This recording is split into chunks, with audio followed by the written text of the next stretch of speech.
welcome back to Collision Podcast, the last episode of Game of Thrones. I'm your host, Sharon Fitzgerald, and I'm here with Anthony Flores. Hello again. Oh no. my gosh. Wow. I don't even know where to start with this because we had a bunch of people over here and we watched it. And once again, I'm blindsided and stupefied and bewildered by the twists and turns. Oh, I know. I mean, who could have seen a lot of this coming, you know? I really thought it was going to be Jon. Yes. I mean, right? He was set up, I thought, to be, he is actually heir to the throne, for starters. He's the actual heir. I mean, we're just jumping right into it. And if you're listening, you probably know what we're talking about anyway. But, come on. You've watched the episode. Spoiler alert, whatever. Point is, we all thought it was going to be Jon, didn't we? We all thought it was going to be Jon, right? Show of hands. Tell me. Show me. Okay. All right. So let's just back up. We're just like right on it. Okay, but yeah. This episode opens with the amazing scene where Tyrion is walking like this walk of shame through King's Landing. Yeah. And he's seeing what happened. Yeah. And it's a very powerful scene and everything. But the thing that I was surprised with was I thought Jon Snow and Tyrion and Sir Davos right? would have left. Me too. That would have been the smart thing to do. So for them to hang around and to risk treason and or any other thing that could be levied against them, I don't even understand why they were still there. Yeah, it doesn't make a lot of sense. So that didn't make a lot of sense. Not really. I guess you're just so scared of Daenerys Targaryen. Where are you going to go? How are you going to run? She's got a dragon. How are you going to get away? Oh my gosh. So what else? Besides the fact that we were... Our hopes of Jon Snow coming out as the hero, I will say that there's something suspicious about it, though. Yeah. And that is when we see, I think everyone in the Game of Thrones universe is probably let down by the fact that he was so carelessly passed over. Let's get back. We haven't even discussed the fact that during all this initiation and people putting names forward, his name never came up. And he was the hero thus far. Right. So I don't get that. And then it's like he was so kicked to the curb and I thought he would be brought in a parade on shoulders with people cheering. Me too. He killed Daenerys Targaryen. Yeah. The one who torched King's Landing. He killed her. I thought he would have been easily put on the throne. Exactly. He risked everything for everybody in the kingdom, and he just totally gets shafted, sent to the wall, and then runs off with the wildlings, I guess. There could be worse fates. That's the thing, though. That was the suspicious part. Sorry. Yeah. The fact that he disappeared into the north with our wonderful Viking, our buddy Tormund, and at least he got reunited with Ghost, and he pet Ghost this time. So hopefully the internet will shut the hell up about that whole debacle. But no, I'm just kidding. Of course, it's really nice to see. Is there a debacle concerning that he doesn't pet his dog? Yeah, You're kidding. Oh yeah, at the end of the. I forget which one it was. I want to say it was the Battle with the Dead or something like that. Well, basically he says, "Oh, you should take Ghost, Tormund, and go up to the north or something." But he never pets Ghost goodbye. We never see him. Maybe it's implied. Come on, he pets Ghost off screen, maybe, but at the same time, we never see him pet Ghost. So the internet was up in arms about that. That's amazing. Yeah, it was the episode when Rhaegal died. It was the episode where Rhaegal died. Yeah, amazing. So second to last, or not second to last. The one right before that, I guess. Yeah, that was pretty funny. But at least we got to see him pet him this time, so rest easy, internet. Ghost got some love, right? So yeah. But I think there's two things that are suspicious. One is that Jon Snow does not ascend to the throne, and he kind of disappears in the north, and I just think, to me, that's like a spinoff in the making. Oh yeah, talk about spin-offs in the making. We got Arya. Yeah, Arya going off. What's west of Westeros? I don't know. Maybe she's going to go find the new world. Maybe she's going to find the Mayans or the Aztec over somewhere. Hopefully she doesn't commit any genocide of any native peoples, but she's not Spanish, so yeah, there's fingers crossed on that. No offense to the Spanish, I guess. That was a long time ago. Right? But yeah, Arya Stark. I mean, she disappeared. Jon Snow disappeared. Yeah. And then it was funny to see the council scene where you have, Bronn, head of Highgarden, Lord of Highgarden, and now Samwell is the Meister, the Archduke Meister, or something. Archmeister. Archmeister, Archduke Meister. Or something like that. That's a better name, though. I like that. And so that's pretty cool. But I wasn't clear on what Brienne was doing. What was her title? She wasn't Master of War or anything. What was she doing there? She? I don't know. I mean, she was wearing armor. Is she like part of the Kingsguard or something like that? She's wearing that kind of golden armor. Mm-hmm. But Podrick, and by the way, Podrick is a sir now. They address him as Sir Podrick. I hope nobody missed that. Probably nobody missed that. Well, he's like assisting Bran, or that's how he leaves the scene. Yeah. And Sir, that's awesome, Podrick. Right. So nice to see Podrick knighted. Yes. But there was so many weird. It was. Once again, just blindsided. Yeah. I mean, once all the fighting is done, it really gets down to just sort of the tedium and the banality of ruling a kingdom. And you have to assign people jobs, and they have to get on with life now that the fighting is done. So maybe it's kind of like symbolic of Jon in a way. Like, now that the fighting is done, they're done with him, which is kind of a shame. But at the same time, I mean, it goes back to what they said about Robert Baratheon. Maybe the best warriors don't necessarily make the best kings, but I thought Jon would have been a fine king. And I'm going to keep harping on this, aren't I? I thought he was supposed to be the king. He did everything for these people, everything, and they shaft him again. The Stark whipping boy, every time they just send him to the wall. It's kind of disappointing to see. They should have brought him in on their shoulders cheering. I know. I'm just like, I don't understand what I'm watching.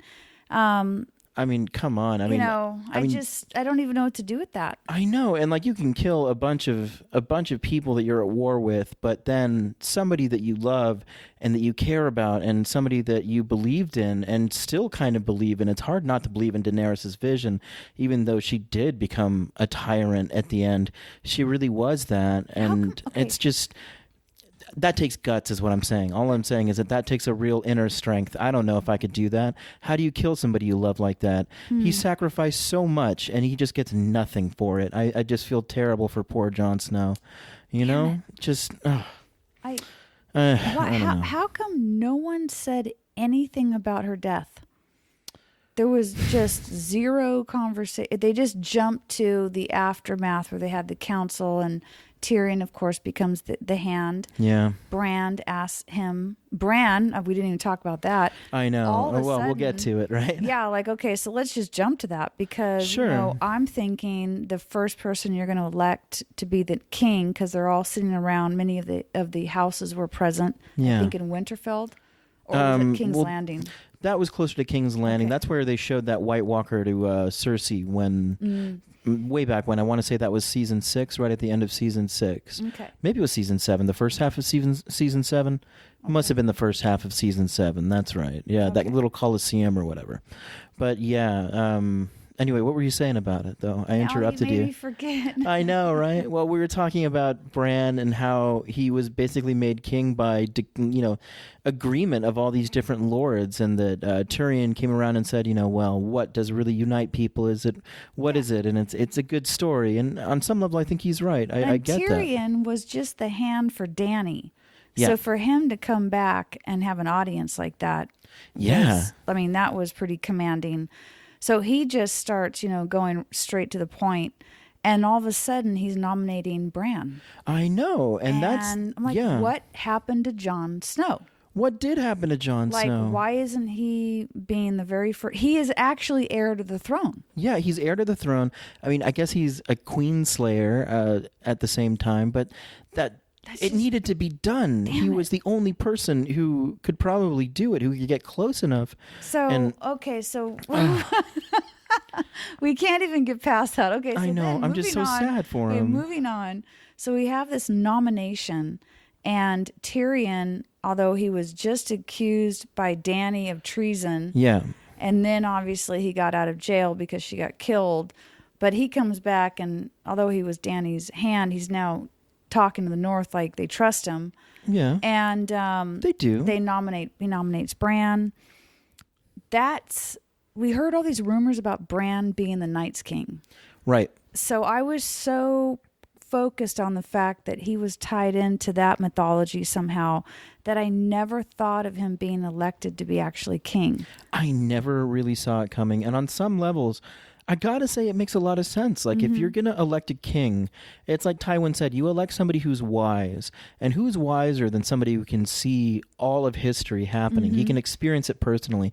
You know, there's one thing about reading a book, which I think is kind of like something that was tied into the symbology of what Brienne was doing when she was recording the history of what happened. You know, it's one thing to read these things in a book when it's dry, when it's history. It's another thing to experience it for yourself. So, you know, the wisest person is going to be the person who's most in touch with all of that, who can really see these people for who they were, just because, you know, he's watching it like it's a movie, and he can experience all sorts of things. So, I mean, it makes sense. Does it he makes have sense. the humanity? Does he have the emotional connection with people? There's some bizarre things about Bran where you go, would he get that? Like, he's an odd character. So yeah, he's a bit of an odd character, but at the same time, he is wise. I don't think he has any ill intent for anybody. No, he forgives everybody. He forgives even Jaime. It's an odd choice in a way, though, because he's a spiritual person that's, you know, kind of existing on a totally different plane of reality, and it's like he's going to now be in charge of 7 kingdoms. Okay, I get it. But I'm like, why wasn't Jon Snow the first choice? I don't know. I mean, even though he killed Dany, even though he's a political prisoner, I mean, you if you let him walk, people go to war. If you kill him, people go to war, and that's the truth. They did speak the truth to that in the show. That's what they said. I'm pretty sure that's what Tyrion said to him. Somebody. You know, there has to be some sort of compromise. Not everybody's going to be happy in this deal. Right. I just feel so... And Jon, of course, is the one person who I would trust, well, maybe Bran, who I would trust to just sort of be okay with doing it and disappearing. He's very honorable. He's done it before, like, just because he thought his dad, or his mom wasn't his mom, when he really thought he was a bastard, when, before he understood himself as a Targaryen. And that was enough for him to be like, well, I should go to the wall. I'm not a true Stark. I don't have any right to anything that you own, so I'm just going to go to the wall. It's going to be cool. He's that kind of guy. So in a way, it makes sense to be like, well, Jon, sorry, buddy, but you're going to be the one who gets the short end of the stick on this one. And he'll just take it. And on some level, that's honorable and that's noble, but I feel like this guy should be lauded. He should be, he should be given some sort of lordship. He should be given something for everything that he accomplished and everything he did. Of the Iron Throne, as far as I'm concerned. As far as I'm concerned, which is destroyed now, by the way, which was a nice bit of symbolism in and of itself as well. I mean, a little on the nose, when Drogon destroys the Iron Throne, but I did enjoy that. The dragon destroys the Iron Throne, which now also one of the reasons why Tyrion wanted Bran to be king is that he can't father children. Yeah. And then it would set up this kind of democracy to some degree. Because they were going to be doing some voting and asking the people. Yeah. Well, they're not going to ask the people. Remember, they joked about that. They're saying, well, why don't I just ask my horse? That did come up, and then it got shot down and laughed at. Yeah, that was pretty funny. That's hilarious. That's excellent. I know. Well, I've said it once. If I said it once, I said it a million times. Democracy doesn't work. No, I'm just kidding. Oh, my gosh. And then I love the scene where Tyrion is talking to Jon Snow. Yeah. And he was addressing him like a man of the Night's... The Night's Watch, Night's Watch. I remember. And he said, you guys are the shield to protect us all, or whatever that slogan is for the Night's Watch. Yeah. And then he said, who is the greatest threat now? Who else? And he had to realize that it was Dany. And of course, that is what kind of prompted him to go make out with her. Yeah. And that's his aunt. He makes out with her, and you're thinking, okay, he's caving. Yeah. And then he turns around and sticks a dagger right into her chest. Oh, God. Yeah. Wow, what a scene, right? So tragic to see Daenerys Targaryen go down like that. She wouldn't. Yeah, that was pretty quick. Lickety split. She's out of that scene. She deserved it. But it had to be Jon Snow to do it, I think. It really did. It had to be him. I mean, she didn't trust anybody else enough. anyway. You know, she would have had her dragon on whoever else, but not him. Okay, so I see a possible spinoff with Arya or Jon Snow. Oh, I would love either one of those things. I would love to see Arya go west of Westeros. That would be a lot of fun. And then we also know that in production right now is the prequel for Game of Thrones, which has it's already filming, and it stars Naomi Watts and Toby Regbo from Last Kingdom and Reign. He's an awesome actor. And I'm not sure who else. They've added a few dozen people, obviously, to the cast. So I don't know if it has a working title yet. Oh, I don't know. I haven't even looked it up, really. But I heard that they started filming.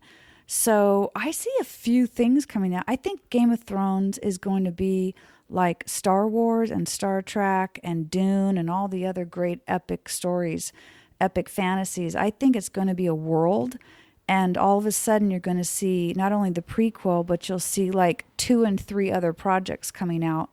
And they'll build a Game of Thrones universe. That'd be fun. Just like DC, just like Marvel, just like Star Wars and Star Trek and all the other epics. What do you think about that? I don't see why not. I mean, the prequel will be a good indicator of, you know, how successful something like that can go, especially if they can introduce all new characters and still exist within that world and, you know, push that show forward, because right now we do have a lot of beloved characters like Arya, and we have Jon and Tormund and Ghost out in the wild, you know, out in the north. So yeah, I think that that's a definite possibility. And if nothing else, maybe for some of the books, I mean, who knows, maybe George R.R. Martin will not continue writing, but he'll let somebody else take up where he left off. Yes, and build the universe. Exactly, and build like a whole universe. I just think that HBO must be aware of what they have here. Yeah. And there's no way that Game of Thrones is over. I don't think so. No, I mean, we have the prequel coming. So yeah, HBO is not going to miss the mark on this. They're going to completely build out this universe. Well, it's only like the biggest show in the world right now. I mean, I don't know anybody who's not talking about it. And the fact that Jon Snow disappeared, the fact that Arya disappeared, and then you have all these other characters that we know they're healthy, they're good, everything's set. Yeah. I don't see why they couldn't come up with different spinoffs. I mean, I don't see why either. It works for every other epic fantasy trilogies and books. Oh, yeah. Why couldn't it work here? You know, we're just in the birth of it. Absolutely could. You know, it's really up to George R.R. Martin how much he wants the release of his intellectual property or whatever, and you know what writers he wants to turn them over to. I bet people are so mad at him right now. Oh, I know. I'm anticipating a lot of rage over this episode. I'm sure a lot of people are going to be like, I was bored. I didn't like it. What the hell? Why did they do it this way? And I'm just Grey Worm was such a jerk. Oh, man. I know. Grey Worm, man. What a jerk. Everything about that guy, now that Miss Sandy got her head chopped off and thrown off the building, he is a jerk. Exactly. Some unemotional guy he is. You know, and he was like executing Lannister soldiers after, you know, there's clearly no reason to continue executing people. And he's just, and then all of a sudden, he was now working for, well, Dany, now that she was killed. See, here's the thing I don't get. Yeah. If Dany was killed and he knew Jon Snow did it, he would have killed him. Well, that's the thing. I think that I don't understand that. Well, I think that Jon Snow killed Dany out of eyesight of anybody.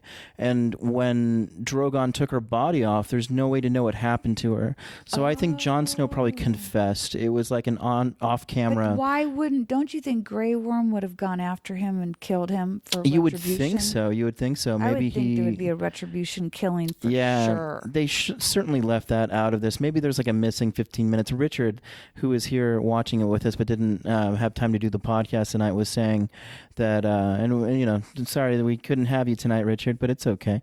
But the point is, he was saying that it seems like there was 15 minutes of this missing. That seems like part of the 15 minutes that was missing. I want to see Jon Snow confess to this. I want to see how that all plays out, and I think it would have added a little bit to the episode for sure. It would have added some drama, some, you know, a chance for people to chew the scenery. It would have been good. And I felt like when she was carried off by the dragon in his talons, I felt like that was such an Arthurian moment. Yeah, very King yeah. Arthur, who goes off on the boat, at least in the 1984 John Barrymore version of Excalibur. I love Excalibur. He goes off on the boat to Avalon. Yeah. And it's like, oh, he's the once and future king and all that. Yeah. And also in Merlin, the show Merlin, he goes off on the boat and Merlin says, oh, the once and future king. Yeah. And it just felt like this Arthurian moment for me. It did. And it definitely called back to earlier in Game of Thrones. I believe it was season 2 when Dany has the prophecy... a prophecy revealed to her in the House of the Undying when Pyat Pri tries to keep her captive. I'm flexing too much information here. But anyway, because, I was just watching this because I wanted to know about this because I remember all those prophecies that Dany saw.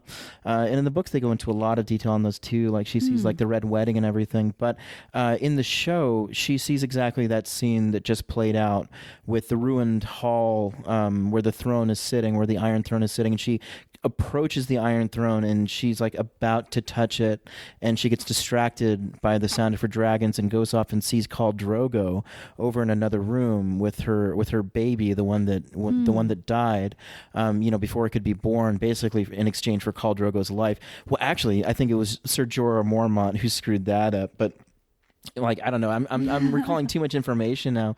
But yeah, Ser Jorah brought her back into this tent when that witch woman was performing a ceremony. I think only a horse was supposed to die, but then when Jorah brought her into that tent, he actually doomed her baby. So that's like a little detail that I noticed. If you go back and watch that in like season 1 or 2, I think you'll notice it too. Just a little interesting fact. I have so much to talk about with this show. So anyway, but I mean, so many little things that I love about it. But at the same time, she's talking to this vision of Khal Drogo and her son, and they're having this whole conversation, and then she realizes, of course, that he's dead, and she goes out and she finds her dragons. But the point is that whole scene played out exactly like that prophecy. She came up to the throne, and instead of snow, it was actually ashes falling down. The hall was ruined, and she never actually got to the throne. She approached it, and in this part she touched it, but she never really gets it, and then she dies. She sees Khal Drogo and her son. She approaches the throne just like she does in this episode. No way. And it's exactly the same. And instead of meeting Khal Drogo in another room and seeing him physically, she gets killed. So it's just sort of a metaphor for her death. So, she's reunited with her dead family members. So we know that Brienne of Tarth is now some sort of armored scholar. She's writing down things in a full set of plate armor. I'm not really sure why you would want to write like that. Yeah, exactly. She's writing a history book, but she has to be fully armored. Because how else do you write a history book but in a full set of plate armor? And again, I feel like I'm in the world of King Arthur or something. Right. Her sitting there in full armor. Yeah, doing a manuscript. I wish I could do that at work. I wish I could just wear a suit of armor and type up some spreadsheets and stuff like that. I think I would be much better at my job if I could wear full plate armor. I'm going to put that suggestion in. That'd be amazing. Yeah. However, there's 2 different books though, because she's writing a book and we paused it and read some of the manuscript. Yeah.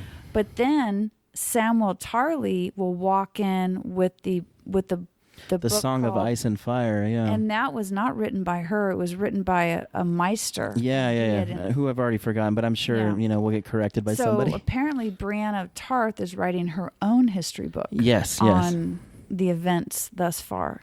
More of a dry history. And I bet Song of Ice and Fire is more narrative, more fun. So Sansa, tell me about her. Oh, well, Sansa is now the queen in the north, and everybody seems very enthusiastic and on her side about it. So that's good to see. I always thought Sansa would be a good ruler, so that's nice. Still, should have been Jon at least. I mean, at least if you're not going to give him... the 6 kingdoms, can't you at least make him king? He was already king in the north. He seemed to be doing a fine job.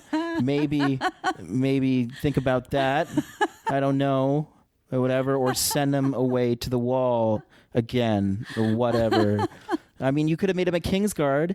The Kingsguard, they don't get to have kids. They don't get the whole titles. You could have made him a Kingsguard. Oh, what, he's slayed a queen? So he can't be a Kingsguard? No. We cannot get past that. I can't. He got John, no. I mean, just no. Oh my God. It's really upsetting. Just, you see this guy do so much. He accomplishes so much. And Bran, of course, accomplished a lot too. And he was crippled, and I get it. Bran accomplished a lot. He's the three-eyed raven, can see through time. He's almost like hallucinating, though. Yeah. Do you really need a king that is living so far away from reality that I mean, I don't know. Is that the best king? Like, maybe I think so. I think Bran could have been an excellent advisor. That too. To someone like Jon Snow. But I think Bran, there's something that's very otherworldly about him. And it's like, yeah. Well, that's the thing. Is he like, going to be compassionate and nice and sweet and warm-hearted? That's the problem. I mean, that's the thing. Like, when you're talking about like somebody who's a literal god who can just like see through history and see things accurately as they were, like, it's as close to like a godlike power as you can get. It's like it's omniscience in a way. I mean, I guess you're still human, but people like that don't know that you have to fix sewers and feed children and that's why schools. he has a team. He has a team. Okay, so he has a team. Okay. So I just still can't believe. I mean, Bran is. I mean, what happened to even nominating Jon Snow? Where was his parade? Well, yeah, I know. What the hell? I mean, when Lost ended and Hurley was made like the king of the island or whatever. I mean, I was happier at that moment, but I think didn't Jack. Wasn't he already dead or something? No, Jack, we're going to have to do this, by the way. Yes. Jack sacrificed himself by going down to light the stream. Right. The water. Yeah, that's right. With the whatever he was doing down there in the fountain. Okay, so congratulations, Jon Snow. You're luckier than Jack.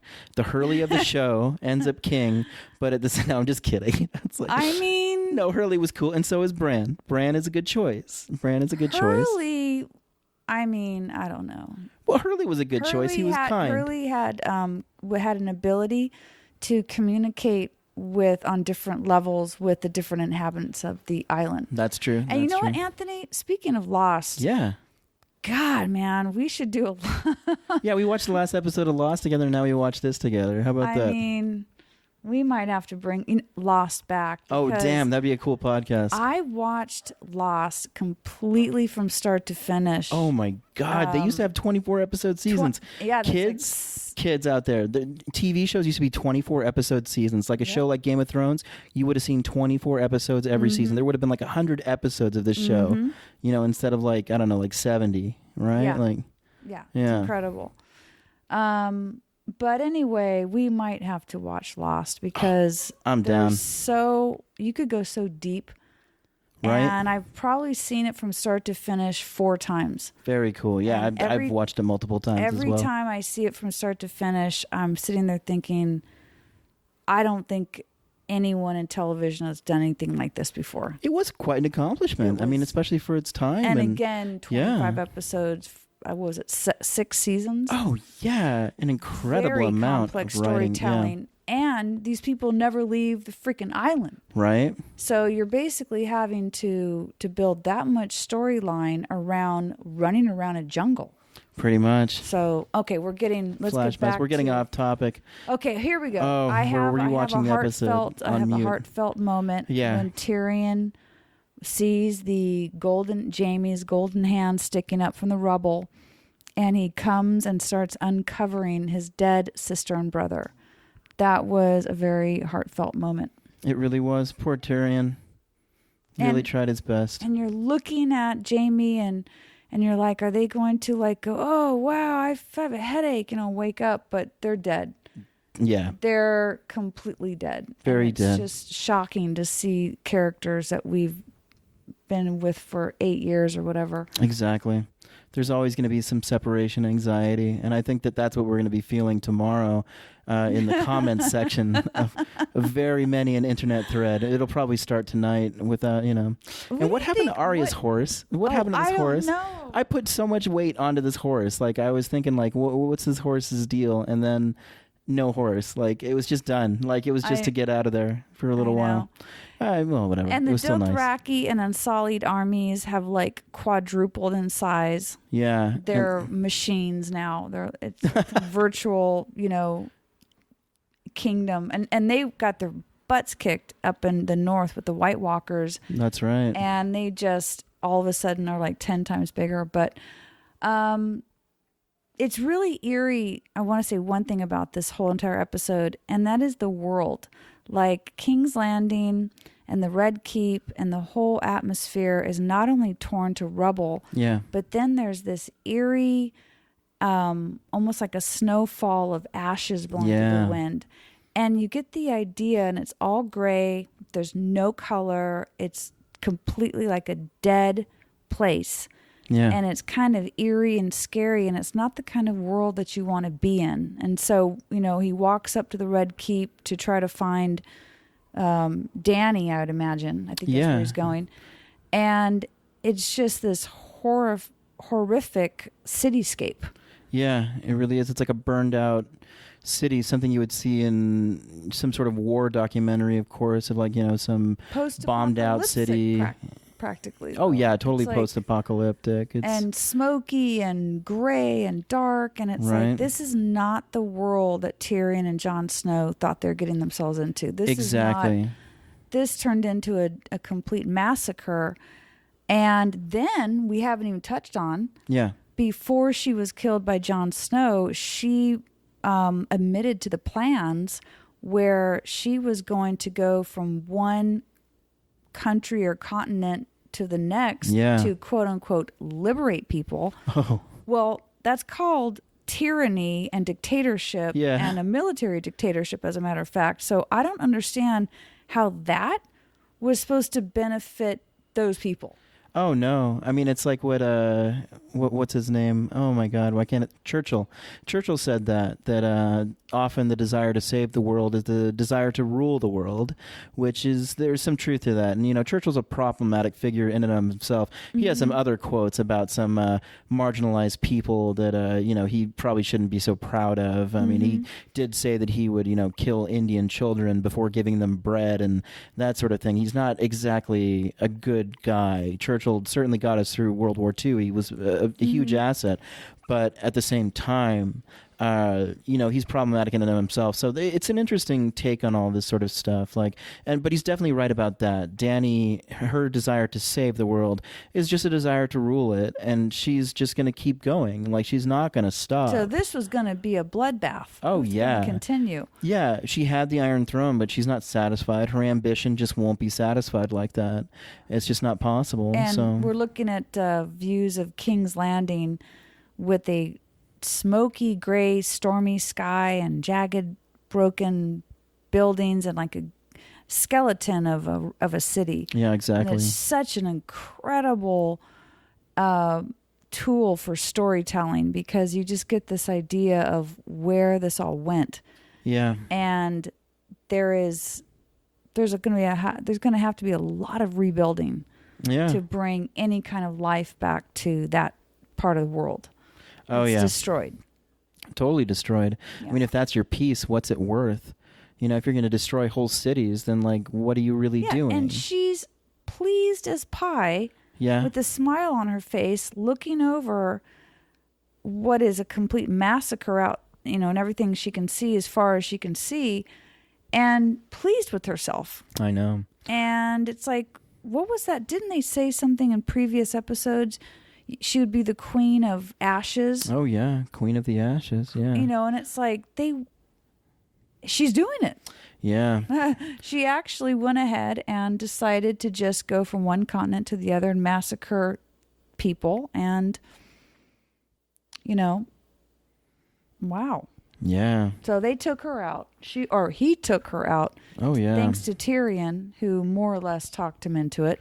Pretty much. I mean, maybe he was thinking the same thing, but he certainly isn't going to say it in front of a bunch of people who could easily kill him if he said something like that. So he might have just been playing the part until he got a chance to meet with her alone and kill her, because I'm sure he had the same thought. I mean, Jon Snow probably knew what he had to do since the last episode, since he saw her slaughter all those innocent people. I mean, he knows what he has to do, so he's gonna do it, regardless of what Tyrion says. I think personally, I think that Tyrion is just, trying to make sure that he knows that he's not alone in his opinion, which is, something important too.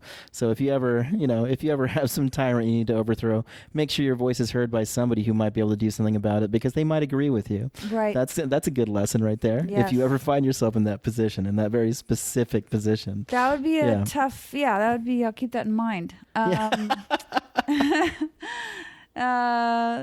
Gosh, I'm just like this. This episode was almost in black and white. Yeah. It's very stark. There is absolutely no color. Everything is just black and gray. Yep. Well, really reflects how they all feel. Dang. I mean, there's so many things that need to be done, and I mean. They just know. So who else is left? We have Sir Davos. Yep, Sir Davos, him. Master of Ships. Happy to see him. Love him. Yeah. Why wasn't Brianna Tarth at the table as the Master of War, or there's 3 positions that were vacant that Bran noted. Why wasn't she one? I don't know. She wasn't Master of War. She's definitely not a good Master of Whispers. I mean, I don't think she'd be good at that. No, she would not be good at that, but she could Bran be a would have been best at that. War. Yeah, she could have been Master of War. So she's at home in her complete full armor writing a book instead. Yeah, that's what she's doing. So just, maybe that's why she doesn't have a position, because it's just like, why don't you ever take your armor off, Brienne? Like, do you bathe with that stuff on? Like, just like, okay, so we have Bronn cleaned up nicely. Yeah. He's now the Lord of Hightower. Or Highgarden, right? Highgarden, Yeah. the whole bit. A few other titles as well. Mm-hmm. Sir Davos is my fave. Then we have Onion Tyrion. Knight. Yeah. We have Brienne of Tarth. We have... Who else was that? Oh, Sir Podrick. Oh, Podrick. Sir Podrick. Who is helping Bran. And then Arya never really took any position. What's weird about her character is she wasn't exactly an assassin the last 2 episodes. Yeah. She was docile and kind of a bumbling young girl and kind of not very confident and kind of just your average girl. Yeah, after killing the Night King, I guess. That whole assassin thing. Yeah. You didn't really see it. Right. Not to mention, she didn't change faces or use any of that. Maybe she didn't have any more faces because she stole one face. That's true. Maybe not. So maybe she lost her ability to do it. But, she didn't kill anybody on her list. She walked into a city that was burning to the ground and then walked out and then said, I'm going to the West. Yeah. And that was basically the entire story arc for her. I'm into it. She just walked around. Got some people killed. Walked around the entire 2 Got a nice episodes. couple. Yeah, her mother and daughter killed. Killed a few other people on the way. Yeah. Talking people into going out into harm's way. Rides a horse for 5 minutes and then ditches it for some reason. Exactly. Never to be seen again. And all she did was walk around and then go, I'm going to go to the West. Yeah. And now, granted, she killed the Night's King. I'm not going to trivialize her importance in this season, but she falls off the map. Her entire personality reverts back to being just like a teenage girl. Yeah. And she's not trying to be the hand of a king. She's not trying to be in the guard. Right. She's not trying to be at the table as one of the council members, maybe some advisor. She doesn't want to do anything. And nobody asks her to either. Everybody else gets asked to do a bunch of stuff, but not her. She just gets to skate. So, and then Sansa, let's not forget, went ahead and crowned herself queen, if I'm not mistaken. Yeah, Queen of the North. No, yeah. Now she got to keep the North being independent, but in the past that meant that Ned Stark was a warden. Yeah. Of the North, and he kind of bent the knee to Robert Baratheon, of course, because he went out and fought his wars, and he was a bannerman for House Baratheon. Yeah. So you can candy coat it any way you want, but once somebody would call you as a bannerman, House Stark and Winterfell would have to go to war. Yeah. So Now, if she's not a warden and she's not going to go be a bannerman for the House Baratheon or any other house, that means she's a queen in her own right. Yeah. Which is pretty cool. Yeah. Good for Sansa. Of course, her brother, conveniently, is the ruler for everything else. Yeah. So we ended up with 2 Starks, king and queen, ruling all of the known universe. Wow. Of that realm, at least. Or Westeros. Everything that's not Essos. Okay, yeah. Yeah, everything that's not Essos and everything that's not west of Westeros. Oh my But who knows what that is? So 2 Starks.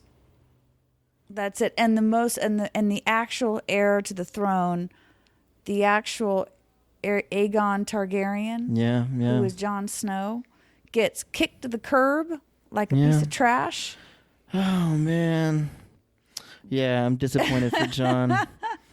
I mean, he just gets so shafted. He gets so screwed. Like everybody else comes out on top. Everybody, they all get what they want. He was all scruffy and unkempt and looking so rough. And right? It's like, dang, like he killed the tyrant. Yeah. He saved everyone from the White Walkers. He led the rebellion against the White Walkers. Exactly. Even Jaime Lannister had a better life after killing a king than this guy did. I mean, come on. Man. Come on. What's up with that? And then they're like, you can go, but you can't have any kids, and you can't get married, and this and that, as if anyone would know. Right. He's going to be with girls up in the north. Yeah. How would they possibly know who's pregnant? But I guess they. I guess they're trying to say you can't carry on the Targaryen name and have children. Yeah, I like how Jon goes back to the land where he met the first woman that he loved, which was Ygritte. Yes. And Grey Worm goes to the land where Missandei was from. Oh. So, it's like, that's kind of fun for both of them. It's just like, well, I liked a girl from there once. I guess I could just go there. I guess they might be trying to replace people or something, is what I'm saying. Well, I would be pretty terrified. Or that's just funny. It's just something that happened. It's fun. Yeah, it's fun to think about. Oh, I'm just like, we knew, Tyrion is a no-brainer. He was obviously going to be in an advisory role. Oh, yeah. I felt like he was always going to be the hand. Brianna he's forever the hand. Is writing a book in full armor instead of being on the council. I don't get that. She's just gone crazy or something. I don't know. She sleeps in her armor. So Sansa is a totally awesome-looking Queen of the North. Oh, yeah. Arya decides to go she's going to go sneak off on a sequel. That's right. And again, I don't know if we talked about this on mic or off. Yeah. But I really see that this is the building of a universe. Yeah, I could see that. Like Marvel or DC or Lord of the Rings or Star Trek or Star Wars.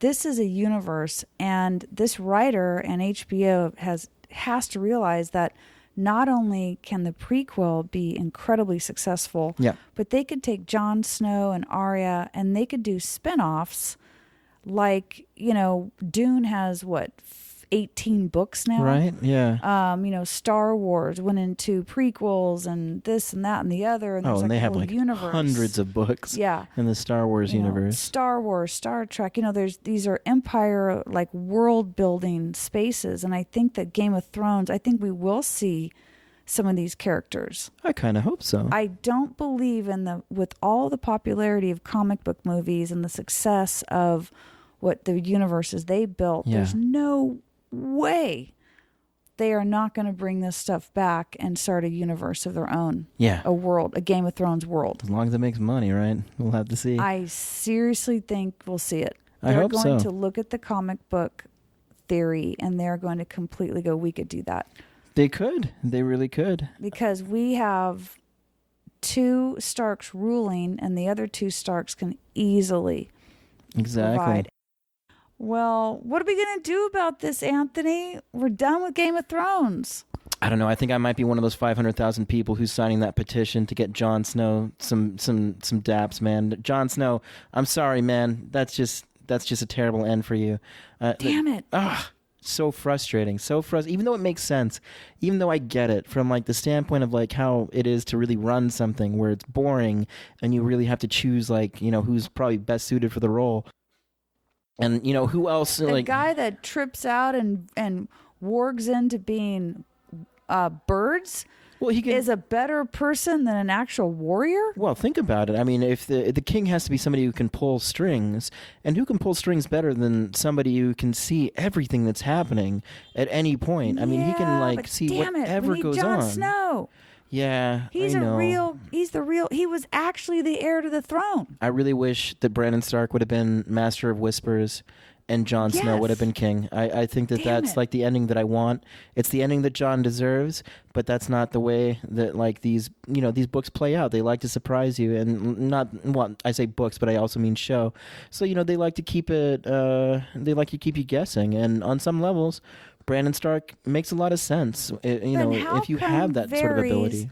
Then how come Varys was telling Jon Snow that you are the best person for this? Well, there was a lot of support for Jon Snow. Varys can still be wrong. But he wasn't. He's Yeah.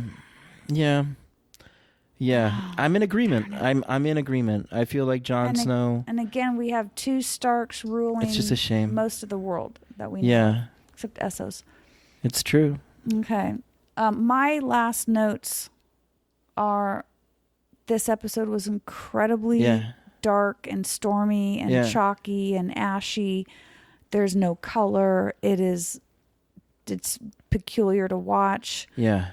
And incredible, beautiful scenes. And I'm just absolutely blindsided again. Exactly. And I guess my last thoughts would be that the show is kind of like all these different people have experienced so much trauma, and it looks like the trauma is finally over for them, at least in the immediate future, until some sort of conflict comes along. So this show is kind of like that, where it's just you have all this like pent-up energy and anxiety, and like this ending seems like so anticlimactic in so many ways, but that's what it's like. It's like once you're done sort of being tortured and kicked around by life this way, it just seems like it's boring, and it's like oh, I mean, I don't know. Maybe I'm simplifying there's no things. Justice here. I know. There's some. Snow.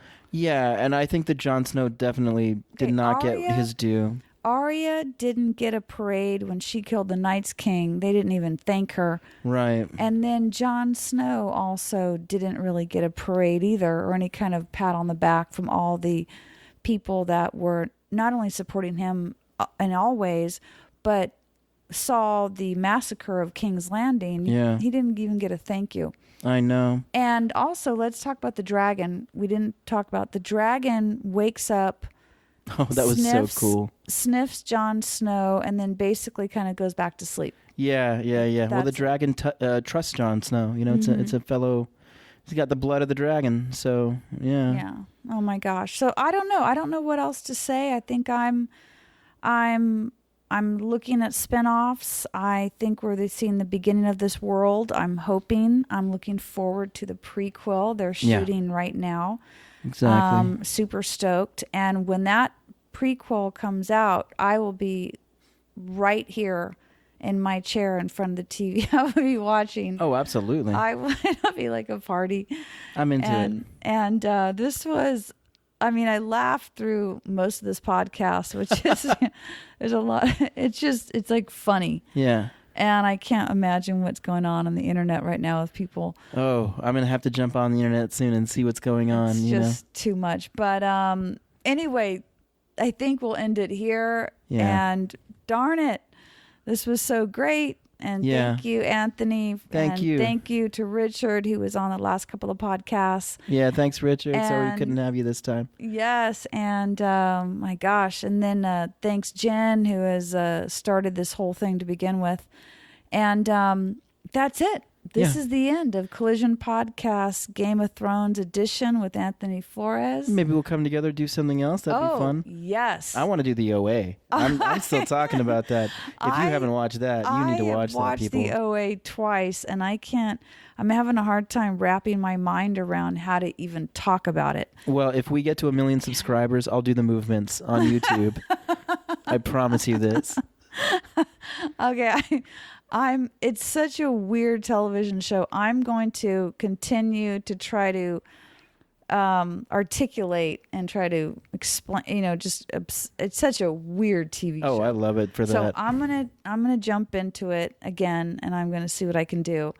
We may have to come together to just watch a couple of episodes of Lost, because that could be fun. Lost is genius. It really is. It was such a good show.